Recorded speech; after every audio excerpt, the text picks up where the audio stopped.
Oh, hi there. You caught me just at the right time. I'm looking at some of the plants I'm growing for my garden. So in today's lesson, what we're going to do is we're going to talk about the different parts of plants, also talk about the colors of plants and why it's so important to eat such a variety of colors. And then we're going to make a super delicious, healthy snack that I know you will all enjoy. Let's look at a real life example. This is a tomato plant. So let me ask you a few questions before we talk any further. What part of the tomato plant do we actually consume? That's right, we consume the tomato. We don't eat the stem, we don't eat the leaves, we don't eat those little flowers that pop out. Don't know if you can see those little flowers, they're not fully out yet.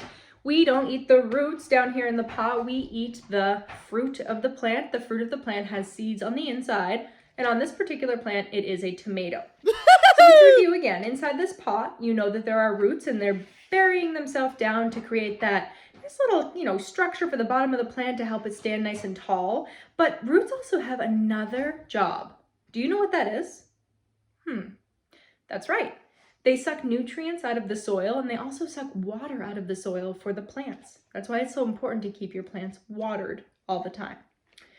So you can see this nice sturdy stem has grown up, and with some sunlight, nutrients, and water, we've developed leaves, and we've also started to develop, as I showed you before, those little flowers. Those little flowers will soon produce fruits, the tomatoes. So that's the structure of the tomato plant. Let's look at two others. Actually, three others. Here we have a pepper plant. There's 6 pepper plants here, actually. Our roots are down in the bottom. We have our stems, our leaves, and I don't see any flowers yet, do you? Nope, not yet. We need some more sunlight, some more water, and some more nutrients to help this flower and to help those peppers grow. And remember, peppers are the fruit of the plant because they contain what? That's right, seeds. Let's check out a very interesting one. Does anybody know, see if I can get this out safely without breaking it. Does anybody know what this is? That might help a little bit. So this is celery. And you know what I did? I bought this at the store. And when I got to the center, I decided, you know what? I'm going to try to grow my own celery this year. So I put it into a glass of water and look what happened. Look what started to grow out of the bottom. What are those? Those are roots. So when I plant this in the ground, these roots will grow down into the soil and I should get a beautiful stalk of celery in my garden this year. So do we eat these roots? No. Do we eat these leaves? Well, we can, but what part do we always eat with celery? That's right, we eat the stem. So celery, we eat stems. Tomatoes and peppers, we eat the fruit. Interesting. See how you can eat all the different parts? Let's check this one out. Anybody want to guess what that is? Let me bring it close so you can see the shape of the leaf. If you like any type of Mexican food, you might enjoy this herb. You got it, cilantro. So when cilantro grows, its roots are growing down into the pot. The leaves and the stems are growing here. And guess what part we're going to eat? That's right, we'll eat the leaves of cilantro. And I haven't actually tried this one yet because I don't really want to pick too much because it's still growing. But cilantro is one of my favorite herbs. It's so, so tasty and super easy to grow. It's only been about 2 weeks and this is how much I have so far. So we eat the leaves here. We eat the stem in the celery. We eat the fruit with the pepper. And we also eat the fruit with the tomato. Can you think of any other parts of the plant that we might eat? Let's go check out my refrigerator. All right, here's my produce drawer. I won't show you the rest of the refrigerator because it's not very clean in here. So let's check out some of the things I have and determine what part of the plant they are. Let's see. I have a bag of sugar snap peas. I know that there's seeds on the inside. Can we guess what this is? You got it, the fruit of the plant. It grows out of the flower and we can take the seeds out of the middle and we could replant them if we wanted. All right, what's next? Well, we already talked about this one. We have bell peppers. These are sweet bell peppers, and on the inside they have, you got it, seeds. So we consider this the fruit of the plant. So we're eating the fruit. Although we call it the fruit, it really is a vegetable in the culinary or kitchen world. What else do we have in here? Oh, look at this one. What are these? Look at that, carrots. You might be thinking, those aren't carrots. Carrots are orange. Well, guess what? Carrots come in yellow, purple, and orange, and even white. All those different nutrients and all those different colors, super good for you. We'll talk about that a little bit later. When you're eating a carrot, though, where does the carrot grow? Oh yeah, underground. So you're actually consuming a root when you are consuming a carrot. All right, we have some mushrooms here. I'll show you the fresher of the 2 packs, but those are the ones I need to use first, as you can see. So mushrooms are actually a fungus, and you can see the stem of the mushroom, and you can see the mushroom cap here as well. So again, mushrooms considered a vegetable, but they're actually a fungus. Super, super tasty. If you don't think you like mushrooms, I challenge you to continue trying them, because I bet you will if you continue trying them. And let's see, I don't think I have anything else in here. I have an awful lot of carrots I need to use up. I have some baby carrots, more peppers, I have some celery down there. So it looks like I have a few different parts of the plant. So what I want you to do is I want you to go to your refrigerator right now, and I want you to look for as many different parts of the plant as you can. All right, I hope you found some wonderful fruits or vegetables or leaves or stems or seeds or roots in your refrigerator. But don't forget, you might also have these things in your pantry, in a can, or in your freezer as frozen vegetables. So keep looking if you haven't found everything. Let's go check something else out though. We're going to talk a little bit about colors. So what I did is I went and I found a rainbow of colors in my refrigerator. We go from red to orange to yellow, green, and blue.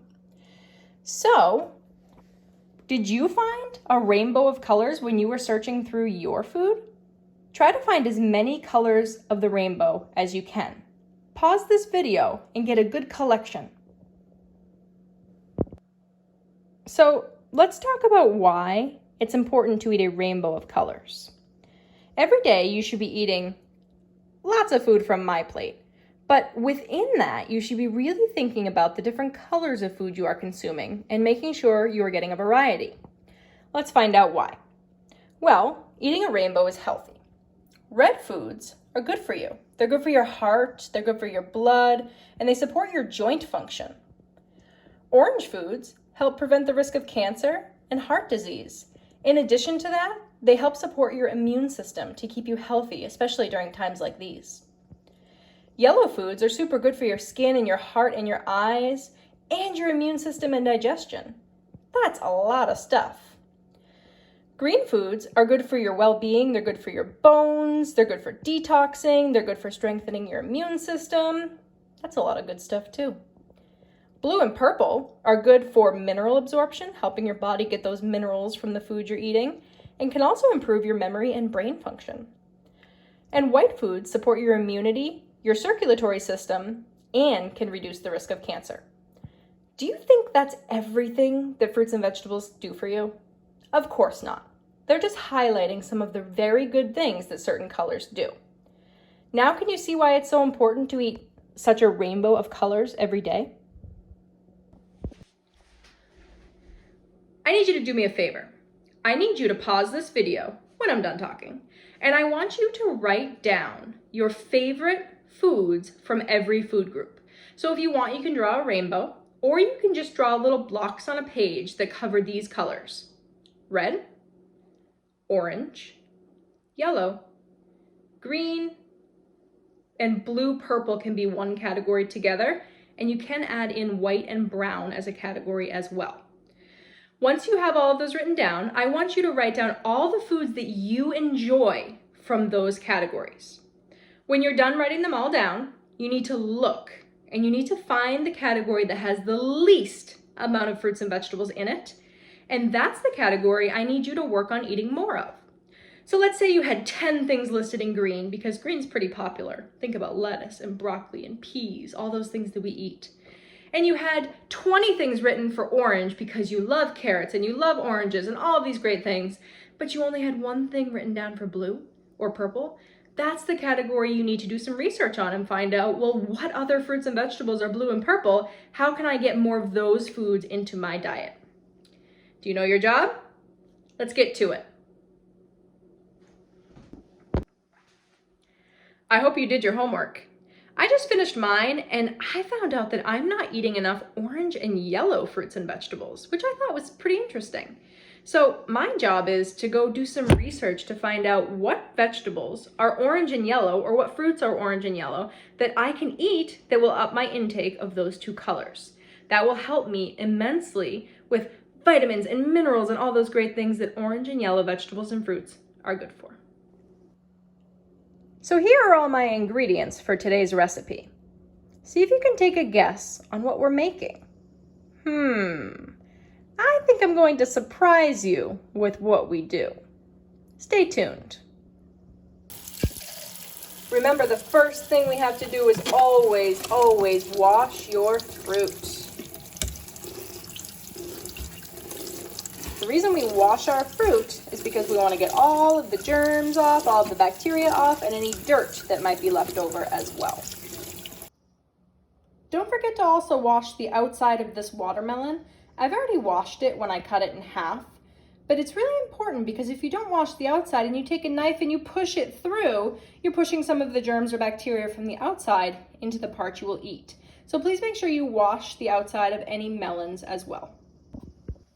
All right, so I'm going to tell you what we're making. We are making what I like to call fruit pizza. So first things first, you need to cut a slice of watermelon to look like pizza, but you need to ask your parents for help. Do not try this by yourself. I need you to get your parents to help you. So what your parents will do is they'll turn the watermelon on its side. They will use that bear claw, which means we're not going to get our fingers in the way. And they're going to cut about an inch wide piece of watermelon. As you can see, this is really hard to do. So when I say get your parents to help you, I truly mean it. All right, so I'm going to cut down, and it's going to be a little thinner on one side, and that's okay. It's going to be very thin on one side, actually, based on how I'm cutting it. So I'm going to continue trying to do my cut. Again, your parents' job, not yours. I'm going to cut down until I end up with what I'd like to think looks like a pizza crust. Let's see how I did. Haha, look at that.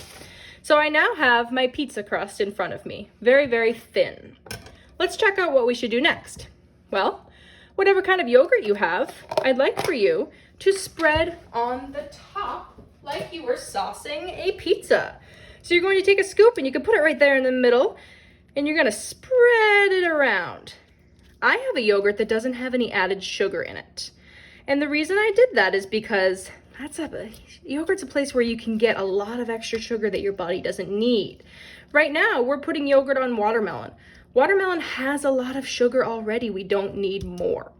So if you have plain yogurt, feel free to use it, or use whatever you have. All right, I have sauced my pizza. How's it look? Now, I'm going to add a sprinkle of cinnamon, because I think cinnamon is really good on this pizza. So now I've already washed my strawberries. I'm going to slice a few of them. Ask your parents for help with this, or you can use a butter knife if you'd like to do it on your own.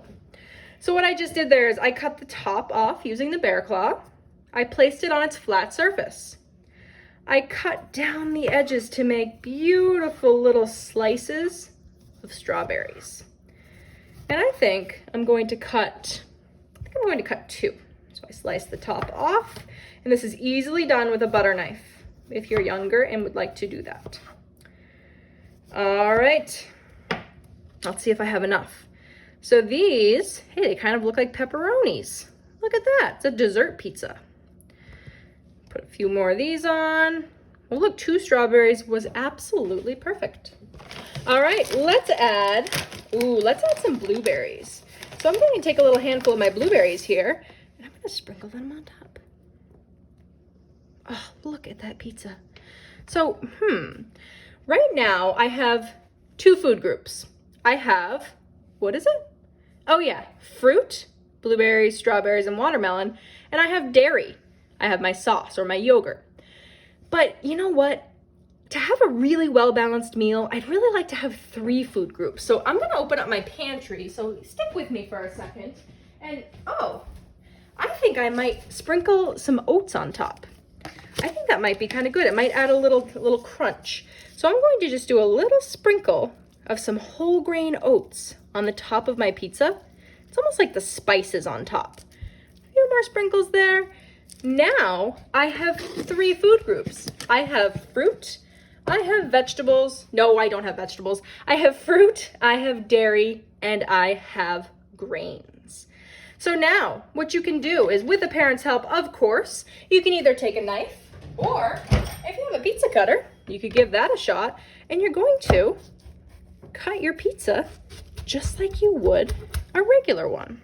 So let's go ahead and slice up our pizza. I know I'm putting my fingers close there, but you should be very careful doing that. Let's slice it into, I'm gonna do 8 because I won't eat all of this right now. I already had lunch. I know this is kind of like a little dessert or snack, but I'm awfully full after what I ate, and I have to listen to those hunger cues to know when I should eat. All right, my pizza is cut. I'm going to enjoy. Would you look at that pizza? That looks delicious. Let's find out if it's good.